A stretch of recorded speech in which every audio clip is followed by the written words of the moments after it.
Hi everyone, welcome back to Webtech Tutorial.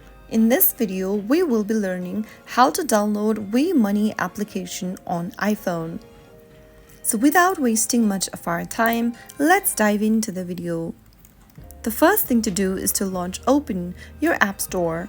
In the search box appearing at the top of the screen, type in WeMoney and search. Once you come across the search result, look for this application that says WeMoney Pay Off Debt Faster. WeMoney is a personal finance app that helps users manage their money, track expenses, and achieve financial goals. Tap on the Get button and start downloading the application and install it on your iPhone. Once the app is installed, launch it open and start creating a new account and start the registration process.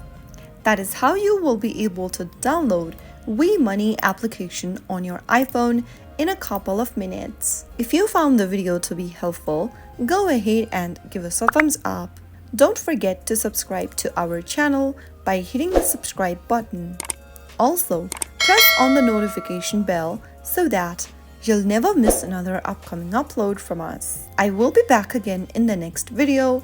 Thank you for watching.